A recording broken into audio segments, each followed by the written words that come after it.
নমস্কার, টেক বাংলার পক্ষ থেকে আপনাদের সকলকে অভিনন্দন। গত পরের ভিডিওতে আমরা দেখেছি HTML হেডিংস। আজকে দেখব HTML প্যারাগ্রাফ। তো চলুন শুরু করা যাক। প্রথমে আগের মতো করে আপনাদের রুট ফাইলটা যেখানে আছে সেই ফাইলটিকে ব্রাউজার দিয়ে ওপেন করে নিন। ব্রাউজার দিয়ে ওপেন হয়ে গেলে ফাইলটিকে আবার নোটপ্যাড প্লাস প্লাস দিয়ে ওপেন করুন। এরপর আমরা এখানে যে আগের প্রজেক্টের কাজগুলো আছে ওগুলো সব ডিলিট করে দেবো, মার্কিং করে ডিলিট করে দিলাম। এবারে দেখব HTML প্যারাগ্রাফ। আমরা প্যারাগ্রাফ লিখি পি ট্যাগের ভিতরে। দেখুন আমরা এখানে একটা পি ট্যাগ নেব। আমরা আগেই জেনে গেছি যে পি ট্যাগের ভেতরে আমরা HTML প্যারাগ্রাফ লিখি। চলুন আমি একটা পি ট্যাগ নিয়ে নিই। ঠিক আছে,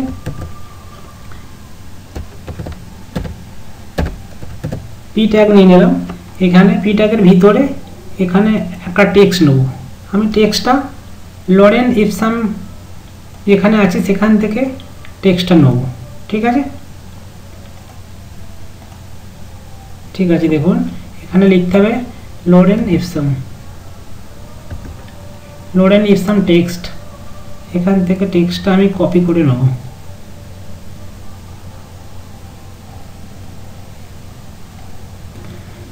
এই সাইট থেকে টেক্সট কপি করে নিলে আমাদের কপিরাইটের কোনো স্ট্রাইক হবে না। সেই কারণেই এই সাইট থেকে একটা ডামি টেক্সট আমরা নিয়ে নিলাম। এটাকে Ctrl+C দিয়ে কপি করে নিলাম। তারপর আমাদের নোটপ্যাডে গিয়ে এখানে পেস্ট করে দিলাম Ctrl+V টিপে। দেখুন এখানে এটা কপি হয়ে গেছে। এটা হলো আমাদের একটা প্যারাগ্রাফ। এই প্যারাগ্রাফটাকে একবার সেভ করে নিন। Ctrl+S দিয়ে সেভ করে একবার ব্রাউজারে দেখে নিন। আমাদের ব্রাউজারে গিয়ে এটাকে রিফ্রেশ দিয়ে দিন। দেখুন এখানে প্যারাগ্রাফটা চলে এসেছে। আবার আমরা নোটপ্যাডে চলে যাব। আমরা প্যারাগ্রাফ লেখার সময় এই পুরো টেক্সটটা লিখেছি। পুরো টেক্সটটা যদি আমরা এই প্যারাগ্রাফটাতে যদি আমরা চাই যে লরেন ইপসাম $C ট্যামেট, এখানে এরপর থেকে এই কথাগুলো এর পরের ওয়ার্ডগুলো আমরা নিচে দেখতে চাই। মানে এখান থেকে যত ওয়ার্ড আছে এটা পরের লাইনে দেখতে চাই। তাহলে আমাদের কি করতে হবে? এই লেখাটাকে পরের লাইনে লিখতে হবে। এখান থেকে আমাদেরকে এন্টার মেরে দিতে হবে। তাহলে লাইনটা পরের লাইনে চলে এলো। তারপরে এখান থেকে সেট থেকে এটা পরের লাইনে আসবে, এন্টার করে দিলাম।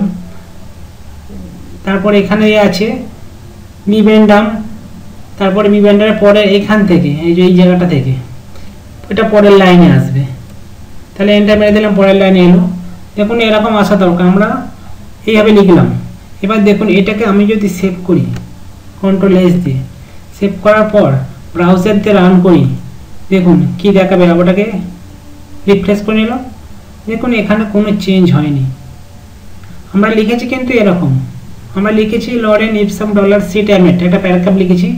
এই লেখাটার পর থেকে কিন্তু আমরা এদিকে আর লিখিনি, এই জায়গাটা কিন্তু আমরা লিখিনি, ফাঁকা রেখে দিয়েছি। পরের লাইনে আমরা লিখেছি, কিন্তু ব্রাউজারে দেখাচ্ছে এই লাইনে এই গ্যাপটাকে পূরণ করে দিচ্ছে ব্রাউজার। তারপরে এই যে লাইনটা আছে এইখানটা করে এই গ্যাপগুলো ব্রাউজার কিন্তু ফাঁকা রাখেনি, ব্রাউজার পুরো জায়গাটা কভার করে নিচ্ছে। তার মানে তাহলে আমরা যদি চাই যে এই জায়গাটা কিছু থাকবে না, ফাঁকা থাকবে, তখন আমাদেরকে একটা ট্যাগ ইউজ করতে হবে। সেইটা এমটি ট্যাগ, সেই ট্যাগটার নাম হচ্ছে বিআর ট্যাগ। দেখুন এটা হচ্ছে একটা বিআর ট্যাগ। এই ট্যাগটা আমরা ইউজ করব। ঠিক আছে, চলুন এখানে ট্যাগটা আমরা ইউজ করি। এই লেখার পরে এখানে আমরা ইউজ করব বিআর। তারপরে এখানেও ইউজ করব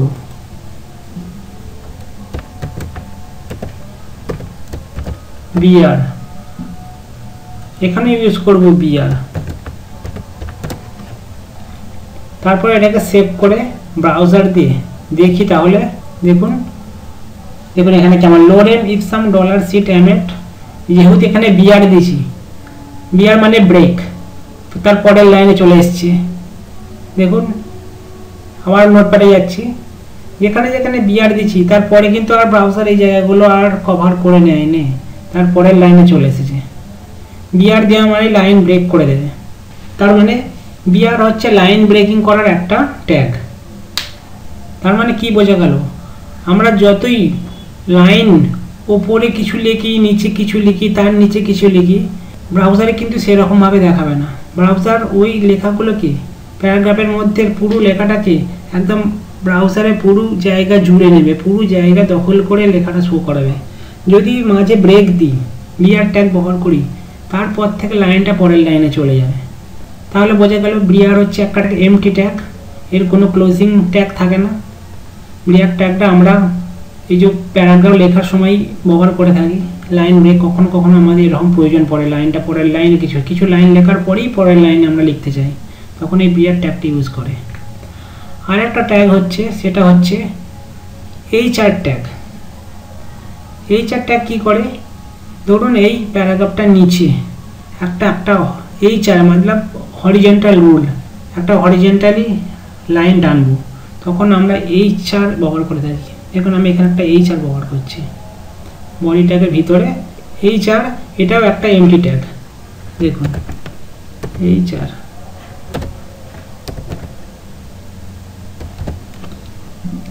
দেখুন এই এইচআর ট্যাগটা লেখার পর যদি আমরা কন্ট্রোল এস দিয়ে সেভ করে ব্রাউজার দিয়ে ওপেন করি, তাহলে এখানে নিচে একটা রেখা দেখা দেবে। দেখুন এখানে একটা লম্বা লাইন চলে এসছে। আমাদের কখনো কখনো এরকম লাইনের প্রয়োজন হতে পারে, কোনো প্যারাগ্রাফ লেখার পর তার নিচে একটা লাইন আসবে, আবার তাই এরপরে আবার একটা অন্য প্যারাগ্রাফ লিখবো। দেখুন এইচআর লেখার পর আমি যদি আবার এখানে এই প্রি প্যারাগ্রাফটাকে আবার কপি করে এর নিচে করে দিই, কন্ট্রোল সি টিপে কপি করলাম, এই নিচে আবার আমি দিয়ে দিলাম, তারপরে দেখুন এই যে এখানে এইচআর ট্যাগটা দিয়েছি, এরপরে আবার এই প্যারাগ্রাফটা এখানে ডুপ্লিকেট হবে। দেখুন এটাকে সেভ করে নিই, সেভ করে ব্রাউজার দিয়ে ওপেন করে দেখি। দেখুন এই লেখাটা মাঝে একটা আমি লাইন দিলাম, এর নিচে আবার একটা যদি আপনি লাইন দিতে চান, তাহলে এর নিচে আবার আপনি এইচআর ট্যাগটা ব্যবহার করতে পারেন। দেখুন এখানে আবার যদি আমি এইচআর ট্যাগ ব্যবহার করি, ঠিক আছে, এইচআর ট্যাগ ব্যবহার কন্ট্রোল এস দিয়ে ব্রাউজারে রিফ্রেশ করে দিলাম, দেখুন আবার লাইনটা এসে গেছে। এইভাবে আমরা হরিজেন্টাল রুল প্যারাগ্রাফের মধ্যে ব্যবহার করতে পারি।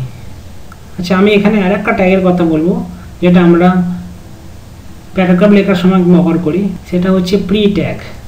ট্যাগটা এখানে লিখলাম বডির ভেতরে, প্রি ট্যাগ।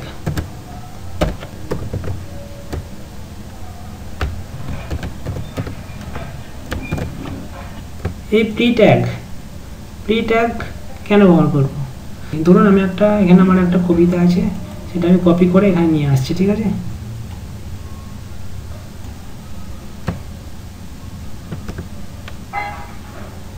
দেখতে পেয়েছেন এখানে প্রি ট্যাগের ক্লোজিং ট্যাগটা এখানে লিখেছি, প্রি ট্যাগের এখানে দেখুন এখানে প্রি ট্যাগের ওপেনিং ট্যাগ এখানে লিখেছি, প্রি ট্যাগের ক্লোজিং ট্যাগটা এখানে লিখেছি, আর এই ট্যাগের ভেতর আমি এটাকে এই কবিতাটা লিখেছি, দেখতে পাচ্ছেন ট্যাগের ভিতরে আছে। তাহলে প্রি ট্যাগটা কি এমনভাবে কাজ করে, চলুন এটাকে আমি লিখে নিই। পেজটাকে সেভ করলাম, সেভ করে আমি এটাকে ব্রাউজারে রিফ্রেশ দিলাম। দেখুন এখানে সুন্দরভাবে এসে গেছে। তাহলে আমরা এখানে কি বুঝলাম, এই প্রি ট্যাগটা ব্যবহার করার ফলে আমাদেরকে নতুন করে বিআর ট্যাগ ব্যবহার করতে হচ্ছে না। এই পোয়েমটা যেভাবে লিখেছিলাম সেম টু সেম পোয়েমটা ব্রাউজারে দেখাচ্ছে, আমাদেরকে ব্রেক বিআর ট্যাগ ইউজ করতে হচ্ছে না। এমন অনেক পোয়েম আছে, খুব লম্বা পোয়েম, সেখানে আমাদেরকে বারবার যদি এখানে বিআর ট্যাগ এইভাবে বিআর, এখানে একটা বিআর, বারবার বিআর লিখতে হয়, তাহলে অনেক টাইম লেগে যায়। সেই জন্য আমাদের এই প্রি ট্যাগটা আছে HTML এ, প্রি ট্যাগটা ইউজ করলে আমাদেরকে এই বিআর ট্যাগ, এই বিআরটা বারবার এখানে একটা এইভাবে ইউজ করতে হয় না। তাহলে বোঝা গেল এই প্রি ট্যাগটা কোথায় আমরা ইউজ করব। যেখানে বড় ধরনের একটা পোয়েম বা কবিতা আছে, সেখানে বারবার এই বিয়ার ট্যাগটা প্রয়োগ না করে আমরা প্রি ট্যাগটা ইউজ করব। বোঝা গেল? তাহলে আজকের পর্ব এখানেই শেষ করলাম। পরের পর্বের জন্য আপনাদের সকলকে আমন্ত্রণ রইল। ধন্যবাদ।